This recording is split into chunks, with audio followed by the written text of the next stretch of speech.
Texto que se encontra no livro de Efésios, capítulo 2, a partir do versículo 1. E esse texto, ele nos traz um ensinamento maravilhoso, esse capítulo. Ele precisa ser abordado aí, todo o capítulo é interessante. Vamos lá. Diz assim: do pecado para a salvação pela graça. E ele lhes deu vida quando vocês estavam mortos em suas transgressões e pecados, nos quais vocês andaram no outro tempo, segundo o curso deste mundo, segundo o príncipe da potestade do ar, do espírito que agora atua nos filhos da desobediência. Entre eles também nós todos andamos no passado, segundo as inclinações da nossa carne, fazendo a vontade da carne e dos pensamentos, e éramos por natureza filhos da ira, como também os demais. Mas Deus, sendo rico em misericórdia, por causa do grande amor que nos amou, e estando nós mortos em nossas transgressões, nos deu vida juntamente com Cristo. Pela graça sois salvos. E juntamente com Ele nos ressuscitou, e com Ele nos fez assentar às regiões celestiais, em Cristo Jesus. Deus fez isso para mostrar nos tempos vindouros a suprema riqueza da sua graça, em bondade para conosco em Cristo Jesus. Porque pela graça sois salvos, mediante a fé. E isso não vem de vocês, é um dom de Deus, não de obras, para que ninguém se glorie, pois somos feitura dele, criados em Cristo Jesus, para boas obras, as quais Deus de antemão preparou para que andássemos nelas. Obrigado, Senhor, tua graça, e que o Senhor nos dê entendimento da tua palavra nesta manhã. O Senhor é maravilhoso sobre toda e qualquer circunstância. É verdade que podemos passar por lutas, de sabores na vida, mas o Senhor vai sempre nos dar a possibilidade de nos reerguermos, de continuarmos as nossas vidas. Obrigado, apesar das circunstâncias. Te agradecemos por esta manhã, por estarmos aqui, por cada uma que está aqui na tua casa, aqueles que possivelmente estejam nos assistindo, que tu possa nos fortalecer juntos e cresçamos na tua presença, em nome de Jesus Cristo. Amém. Amém, meu irmão, minha irmã? Glória a Deus. Então, pensando nesse texto, quando eu vejo a ideia do apóstolo Paulo a esta igreja, a igreja de Éfeso, né? Ele tem uma intenção de falar de proximidade. E além de ir falando em proximidade, nos dá uma ideia de pertença. Porque, de fato, nós seres humanos, precisamos ter esse sentimento de pertencer a algo. E há pessoas que querem pertencer ao bem e há pessoas que querem pertencer ao mal. O sentimento de pertença, ele é necessário para o ser humano, para todos nós. Não é? Quando casamos, a gente tem a ideia de pertença da família, da casa, do esposo, da esposa. Nos filiamos a uma igreja, a uma religião, todo mundo quer se filiar a alguma coisa, não é? Se filia a um sindicato, se filia a uma igreja. Isso é o sentimento necessário, o sentimento de pertença, de pertencer a algo, de pertencer a um grupo. A gente não faz grupo de WhatsApp da família. Então, assim, esse sentimento, ele é inerente do ser humano. E esse sentimento, esse sentimento de pertença, ele tem um objetivo, que todos nós queremos, estar próximos. E o que o apóstolo Paulo fala desse sentido de pertença, gerando o sentimento de proximidade de Jesus Cristo.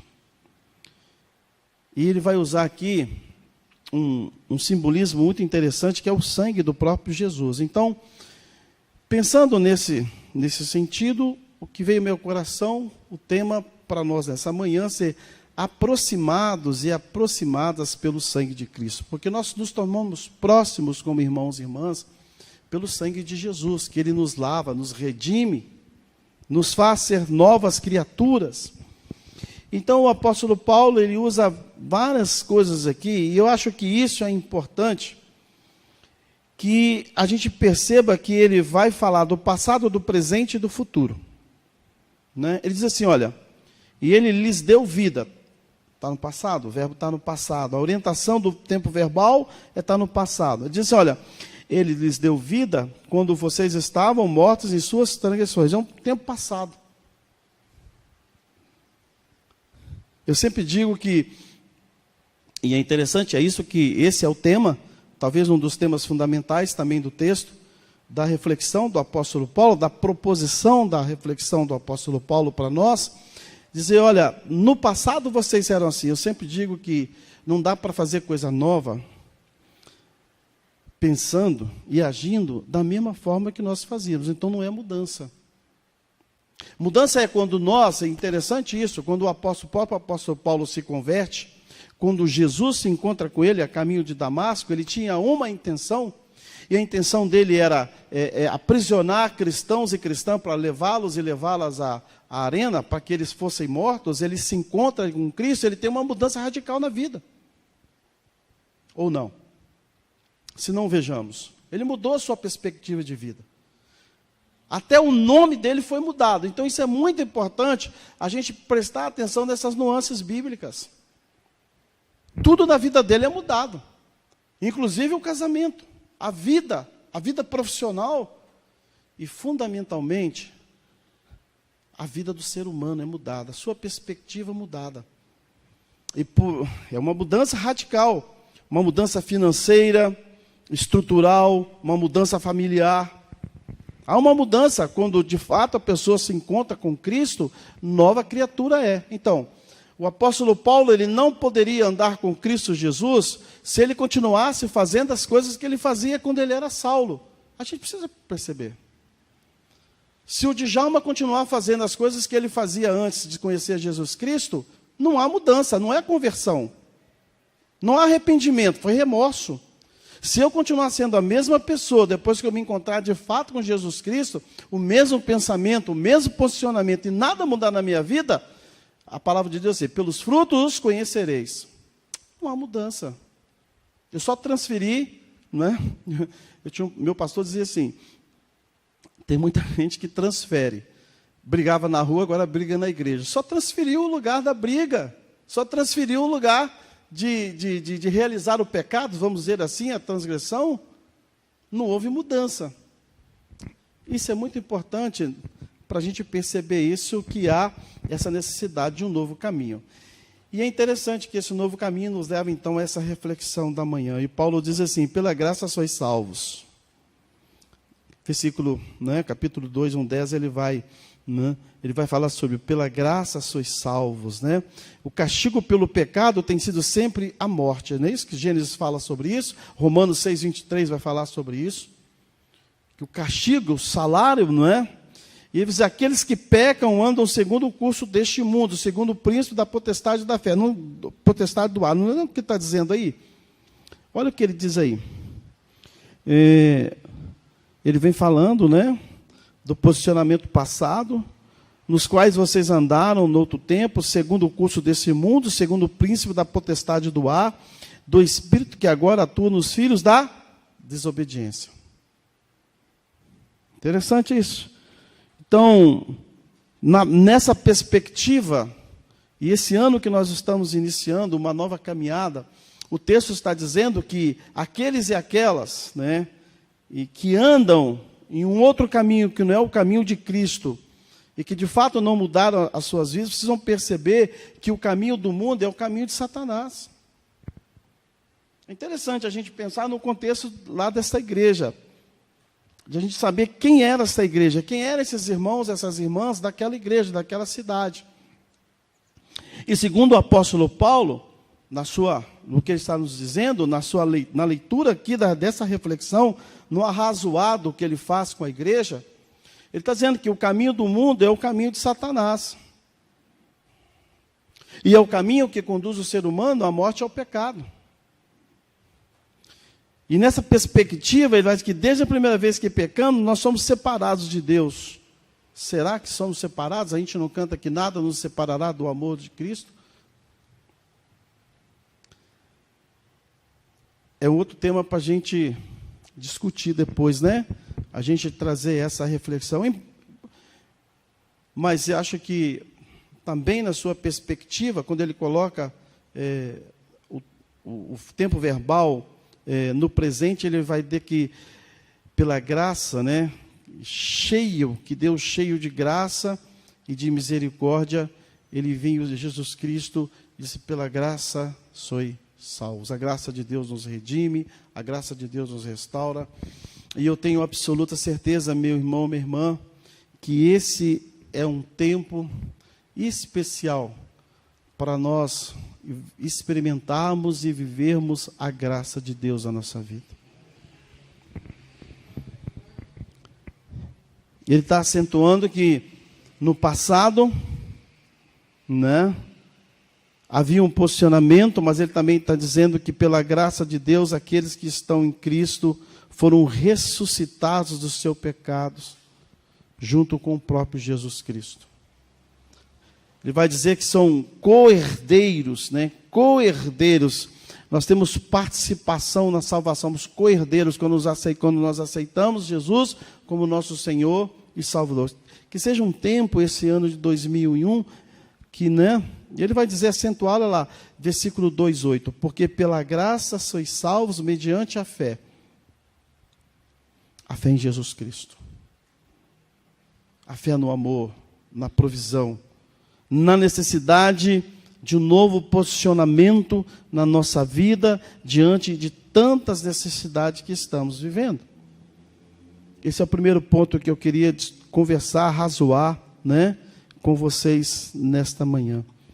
Pela graça somos salvos, mediante a fé em Jesus Cristo. Que esse seja um ano que a gente possa experimentar nas nossas vidas a graça de Deus em todas as situações da nossa caminhada. Em todas as nuances que possam surgir. Quantas situações surgiram nas nossas vidas durante a pandemia? Não? Aliás, como é bom ver o Davi. O Davi está grandão, vocês já viram? Como o tempo passou, né? Como é bom rever as pessoas. Domingo à noite, eu vi gente que eu não via há 9 meses. Acho que eu não vejo o Davi, não vi o Davi há 8 meses. Já está um rapaz. Acho que a voz já está até grossa. Depois de mandar ele falar, a voz já até engrossou.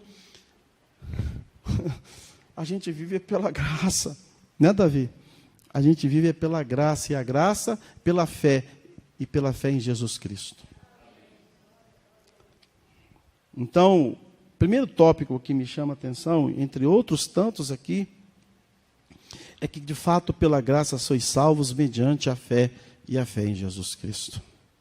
E a gente vai precisar, quando a gente ouve que tudo vai fechar novamente, quer dizer, que de novo, todos os planos que nós estávamos fazendo, quantos planos que a gente fez, eu não vou relembrar, mas quantas coisas a gente pensou como igreja no passado, e a gente pensou assim, bom, a partir de março a gente vai fazer. Não sei. Não sei. Mas eu sei em quem eu creio. Eu sei a quem eu tenho que servir. Essa certeza eu não vou deixar de ter nunca na minha vida. Pela graça sois salvos, mediante a fé em Jesus Cristo. E o segundo tópico aqui que eu gostaria, e para a gente encerrar, você vai dar um pulinho aí na sua Bíblia, no mesmo capítulo 2, que é a conclusão. Eu queria ter mais tempo para fazer a reflexão de todo o capítulo aí, 2 com vocês. Eu sempre falo que a didática da palavra, do ensino, né, ela é muito importante para a nossa caminhada. E ele fala assim, preste atenção, ele vem trazendo, né, a reflexão, algumas situações como o povo era, lembrando o povo como eles andavam do pecado, e falando algo algumas situações estavam acontecendo nesta igreja, e esta igreja que é lembrada lá em Apocalipse, né, quando o Senhor fala assim, olha, eu lembro de você, mas toma cuidado, né? Você até um dado momento fez isso, fez aquilo, foi muito bom, mas pisou na bola aqui numa situação. Há muitas situações aqui, eu quero, num outro momento, refletir com vocês, com mais tempo. E aqui está dizendo o seguinte, a capaz do versículo 19, diz assim, assim, reflete, vai arrazoar com eles uma série de situações sobre caminhada, sobre vida, sobre pecado, sobre mudança de vida, sobre a necessidade de confiar no amor de Deus, né? Na ação de Jesus Cristo. Ele diz assim, portanto, vocês não são mais estrangeiros e peregrinos, mas concidadãos dos santos e membros da família de Deus. Mudou a situação aqui. Vocês eram assim, lembra que ele fala passado, presente e futuro. Agora está dizendo agora, vocês não são mais estrangeiros e peregrinos, mas concidadãos dos santos e membros da família de Cristo, edificados. E a palavra-chave desse 19:22 é edificados sobre o fundamento dos apóstolos e profetas. Edificados sobre o fundamento dos apóstolos e profetas, sendo ele mesmo, Cristo Jesus, a pedra angular. Mudou. Há uma mudança sensível. Ele está dizendo, prestem atenção, nele todo edifício bem ajustado cresce para ser um santuário dedicado ao Senhor. Nele também vocês estão sendo edificados, junto com os outros, para serem morada de Deus no Espírito. Que mudança textual maravilhoso, né? Interessante isso. Ele está dizendo mais ou menos o seguinte, olha, aqueles que foram reunidos como uma família em Cristo, por isso, pela graça sois salvos, presta atenção na questão da mudança, e diz, agora, né? Agora, a percepção precisa ser outra, né? E esse edifício, ele está edificado numa doutrina, numa perspectiva, que é o ensinamento dos apóstolos e profetas, que seguem o modelo de Cristo, que é a pedra angular. Que mudança sensível aí, né? O que ele está dizendo? Que qualquer ensinamento que não se alinha com o ensinamento de Cristo, talvez uma grande dificuldade que a gente vê hoje e via no passado, são os ensinos errados, né? Qualquer ensinamento bíblico que não se alinha a esse contexto de apóstolos e profetas, era considerado anátema pelo apóstolo Paulo. E é interessante, ser edificados. A gente está falando sobre edificar a sua igreja, é o nosso tema daqui a pouco, da nossa escola dominical, edificando a sua igreja. Edificar nos ensinamentos, na confiança, na graça, na percepção da presença maravilhosa de Jesus Cristo. É bem possível que também, como muitas pessoas hoje, como muitas igrejas hoje, as pessoas perderam o vínculo com a igreja e perderam o vínculo, né, com Jesus Cristo, e tem muita gente desanimada, com muitos problemas, diante da dificuldade. Eles estavam enfrentando uma dificuldade. Por isso mesmo, o apóstolo Paulo lhes traz à memória algo tão fundamental como a presença, como a necessidade da fé, de crer num Deus de provisão, de graça, de misericórdia. E ele fala, olha, esse é o edifício. A gente sabe que uma coisa mal edificada, a gente está aqui mexendo, e aí eu quero terminar dando exemplo aqui da nossa construção. Estamos ali reformando o nosso salão e a nossa cozinha. E essa semana teve alguém aqui que falou, pastor, esses tijolos que foram usados aqui, essa edificação, ela é forte, muito forte. Por quê? Porque foram tijolos que foram usados na construção da cadeia. Isso aí aguenta a fundação desse edifício, ela é muito forte e ela vai durar para sempre. Interessante essa comparação. É isso que o apóstolo Paulo está dizendo. Se somos edificados de fato em Jesus Cristo, a gente crê naquela palavra fundamental do Mestre: no mundo tereis aflições, mas tem de bom ânimo, eu venci o mundo. E eis que estou convosco todos os dias, até a consumação dos séculos. A Deus toda a honra e toda a glória. Pela graça sois salvos, mediante a fé em Jesus Cristo. E nós somos aproximados a esse sentimento de pertença, a esse sentimento que a gente não pode perder. Somos aproximados por esse sentimento de pertença pelo sangue de Jesus Cristo. Há poder no sangue de Jesus. Vamos nos colocar em pé, irmãos e irmãs.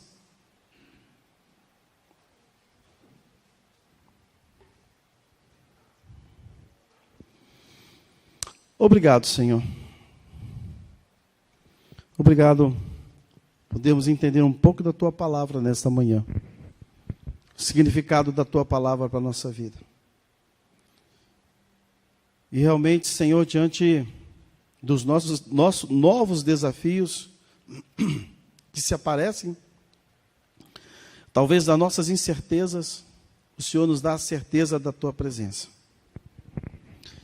E eu quero declarar que, de fato, Senhor, é um tempo muito difícil. A gente estava repensando a nossa programação. A programação que não fizemos ano passado. Não sabemos se vamos realizá-las. Mas eu tenho absoluta certeza que o Senhor vai estar conosco, que o Senhor está conosco nesta manhã. Oramos pelas pessoas que aqui estão, pelas pessoas que estão em casa. Quem sabe algumas com medo, receio. Visita cada servo e cada serva nesta manhã, com graça e imensa misericórdia. Obrigado por essa certeza que pela graça somos salvos, mediante a fé e a fé em Jesus Cristo. Te louvamos pela esta manhã maravilhosa, pelo seu grande amor em Jesus Cristo. Amém. O Senhor nos abençoe. Não? Pode se assentar. Eu queria dar Nós estamos preparando um projeto para a igreja, chamado Projeto Neemias, que é um projeto de reconstrução. E ele vai começar no mês de março. Eu quero aqui agradecer, assim, louvar, honrar a vida dos nossos jovens, né? Que a partir dessa semana começam a estudar o livro de Neemias, refletir sobre o livro de Neemias. Eu queria te dar um conselho. Você que está nos vendo, né? Você que está aqui, estude o livro de Neemias. E ensine para o seu filho e para a sua filha o que aconteceu. Fale, por que teve a necessidade de reconstrução de Jerusalém? Por que Jerusalém foi destruída? Qual foi o chamado de Neemias? Qual o sentimento de Neemias? Não é? Qual foi a estratégia que Deus deu para Neemias? Quais foram as dificuldades que Neemias encontrou? Nós vamos trabalhar isso pensando em tudo que nós estamos passando, porque é um projeto de reconstrução, de saúde, de vida, de família, de fé. Então, reúna a sua família, estude o livro de Neemias, faça igual os jovens, né? Toda quinta-feira na devocional eles vão estudar sobre o livro de Neemias. Então, vá lá, futuque tudo, né? Sente com o seu filho, com a sua filha, você que está em casa nos ouvindo, né? Faça uma escola dominical durante a semana na sua casa. Então, estude sobre o livro de Neemias, nós vamos descobrir juntos coisas maravilhosas sobre esse tema. Segundo, eu tenho sentido falta de vocês. A gente não pode se abraçar. Eu estava visitando, resolvi não mais visitar, não é? Por causa de algumas situações, visitar na porta, né? Levar ceia. Então, terça-feira, e aí o Senhor colocou no coração da minha linda esposa, e foi algo maravilhoso de Deus. Eu quero iniciar um projeto com vocês. Mas se vocês não quiserem, não participarem, o projeto não vai se realizar. Chama Tempo com o Pastor. Eu quero ter um tempo com você. Você que está em casa. Você vai, pastor, eu posso ter um tempo com o senhor 5 horas da manhã. Então você vai ter um tempo com o pastor 5 horas da manhã. Eu posso às 10 da manhã. O pastor vai arrumar tempo para ter um tempo. Vai arrumar tempo para ter um tempo com você. Mas de que forma? Pela internet, online. Mas se você não quiser, não tem problema, tá? Se você der o nome, vai entrar em contato com a nossa tesoureira, com a nossa secretária. Vai assim, olha, fala para o pastor que eu quero ter um tempo com ele, com a minha família, né? A família, um tempo de 5 minutos, 10 minutos. Eu posso ficar com ele 10 minutos, online. Aí eu vou orar por você, vou ouvir seu filho, vou ver vocês. Mas é quem quiser. Se não quiser participar, não tem problema. Eu só vou visitar onlinemente quem desejar. Eu estou viajando, pastor, não estou com a minha família. Mas se você quiser, durante um dia da semana, ter um tempo de 5 minutos, 10 minutos com o pastor, pode ter. É só você organizar o seu tempo e passar para mim. Não é? Aí eu vou mandar um link para você. Naquele horário, você vai receber o link, vai acessar. Nós vamos conversar online. É bom que ninguém vai dar lanche para o pastor, né, Madalena? Não vai fazer bolo de cenoura. Ninguém vai fritar... como é que chama? Biscoito, ninguém vai fazer biscoito frito para o pastor, entendeu? Eu quero abençoar a sua vida. Se você deseja, você que está em casa nos ouvindo, deseja fazer, vai começar terça-feira. Pastor, eu só posso fazer isso 1h da manhã. Eu vou disponibilizar 1h da manhã, eu vou conversar com você. Você que vai fazer o tempo, olha, só posso ficar 1 minuto com o senhor. Pastor, eu entro 1 minuto, oro por você, não tem problema. Mas envolva a sua família, não é? Veja o tempo que você quer, converse com a sua família. É uma visita pastoral, online. Então, vamos, que a gente possa, né? E eu quero estar lá na sua casa. Outra coisa, depois do nosso projeto Neemias, nós vamos ter 30 dias de oração e jejum. Orar pela igreja, orar pela família. Depois vem outro projeto. Aí a gente vai aí. Pastor, mas como é que vai acontecer? Olha, eu não sei. Eu sei que a gente tem que trabalhar. Será que vai vir a vacina? Não sei. Vai dar para fazer presencialmente? Se não der fazer presencialmente, a gente faz onlinemente. Mas nós vamos fazer. O que nós não podemos é ficar parados. Amém, meu irmão? Minha irmã? Então, nós queremos abençoar a sua vida. Só fechando a nossa escola dominical nessa manhã, os aniversariantes que a gente não pode esquecer, né? Então nós temos essa semana o Denis Takarashi, dia 13, e dia 12 de casamento. A gente de aniversariante, nós só temos esse registro. Se nós esquecemos de alguém da sua família, por gentileza nos avise, né? E no dia 12 de casamento, nós temos a Nilce Guimarães. Como é que chama o esposo dele? O esposo dela? O senhor José Sotero, né? Pai, muito obrigado por essas pessoas que aniversariam. Obrigado pela vida da Nilce, do José, de toda a sua família. Que tu derrame graça e misericórdia sobre essa família. Pai, oramos pelo Denis também, que tu possa abençoá-los. E aqueles irmãos e irmãs que, porventura, a gente não tenha o registro, nós queremos abençoar as suas vidas. Amém. Só lembrando que a Maria Clara é filha da Paula, neta da Nilce. Ela sofreu um acidente, machucou a mão e passou por uma cirurgia essa semana, lá na Santa Casa, e graças a Deus já saiu do hospital, já está em casa, né? Que Deus nos abençoe. Amém. Vamos receber a bênção? Vamos ficar em pé, irmão, irmã, por gentileza. Que a graça de Deus, que está além de toda e qualquer compreensão humana, que o amor maravilhoso, salvador, curador do nosso Senhor Jesus e que a doce e perfeita consolação do Espírito Santo estejam convosco, com todo o povo de Deus sobre a face da terra, hoje e para todo sempre. Amém. Pode assentar. Meu querido e minha querida, você que está em casa, que Deus te abençoe. Convido você para estar conosco hoje à noite. Que Que Deus abençoe a todos nós. Um bom domingo. Amém?